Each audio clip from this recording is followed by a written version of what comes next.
ઓગસ્ટના દિવસે વિશ્વ આદિવાસી દિવસ ક્યારે ઉજવવાની દરેક ગુજરાતના અલગ અલગ શહેરોમાં કરવામાં આવી રહી છે, ત્યારે સુરતમાંથી પણ રેલી નીકળી છે અને ભવ્ય રેલીનું આયોજન કરવામાં આવ્યું છે. રેલીના સહયોગી આપણી સાથે ઉપસ્થિત છે, તેમની સાથે સીધા વાત કરીશું. કે તમારું નામ? મારું નામ જેબી પવાર, સમસ્ત આદિવાસી સમાજ સંગઠન મંત્રી. આજ રોજ સુરત શહેરની અંદર યુનો દ્વારા ઘોષિત સંયુક્ત રાષ્ટ્ર સંઘ દ્વારા ઘોષિત વિશ્વ આદિવાસી દિન નિમિત્તે સુરત શહેરની અંદર એક રેલી 9મી ઓગસ્ટની અંતર્ગત કરવામાં આવેલી છે.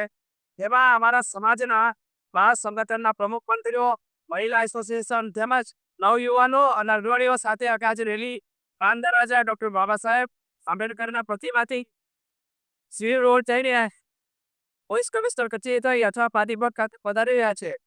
ત્યારે એ રેલીનું મહત્વ શું રહ્યું છે આજના દિવસે? ખાસ 9મી ઓગસ્ટ વિશ્વ આદિવાસી દિન પાસપોર્ટ જે ડિક્લેર કરેલું છે એના અંતર્ગત આપણે આદિવાસીઓ પર્યાવરણ બચાવ અને આદિવાસીઓને બચાવ સાથે સાથે આદિવાસીઓની સંસ્કૃતિને જતન કરવાનો જે કાર્ય આદિવાસી સમાજે ચાલવી રાખ્યું છે એને અંતર્ગત અમારી ભાષા બોલી અમારા વાચિંત્રો આજે અમારી જે આખી રેલી છે એની અંદર અમે ફક્ત વાચિંત્રો પ્રાકૃતિક વાચિંત્રો સાથે જ અમે રેલી કાઢેલ છે, જેના થકી અમે આદિવાસી યુવાને મેસેજ આપવા માંગીએ છીએ. આવનારા સમયમાં જો પર્યાવરણને બચાવીશું તો જ આ વિશ્વમાં આદિવાસીઓ જો આ જતન કરી રહ્યા છે તો જ આની સંસ્કૃતિ અને પર્યાવરણ બચી રહેશે.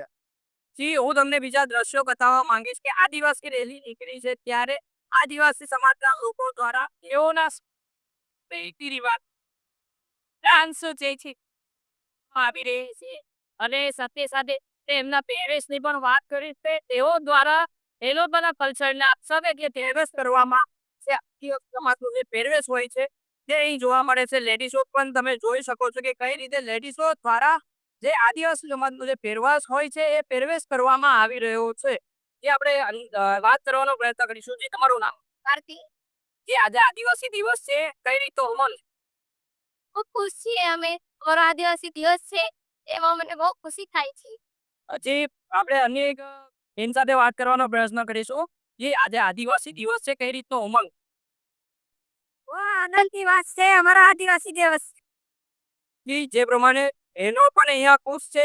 આદિવાસી દિવસના નિમિત્તે આપણા એક ભાઈ છે તેમની સાથે સીધા વાત કરીશું. કે આજે આદિવાસી દિવસ છે, તમને કેટલી લાગણી અને શું ઉદ્દેશ લોકોને, આદિવાસી સમાજના લોકોને? ખરેખર બહુ લાગણીનું જન્મ છે અને આજની આ વખતે આદિવાસીની થીમ છે એ પણ પ્રકૃતિની થીમ છે અને આદિવાસી આજે કેમ જરૂરી છે ને એના માટે અમે દર વર્ષે આ રેલી ઉજવીએ છીએ. જેટલી પ્રકૃતિ જરૂરી છે એટલું બધું આદિવાસીનું જીવન જરૂરી છે. પ્રકૃતિથી જોડાયેલી આ સમાજ છે, આ સમાજના લોકો દર વર્ષે આ પ્રમાણેનું આયોજન કરતા હોય છે, ત્યારે શું વિશેષ કહેવામાં આવે છે?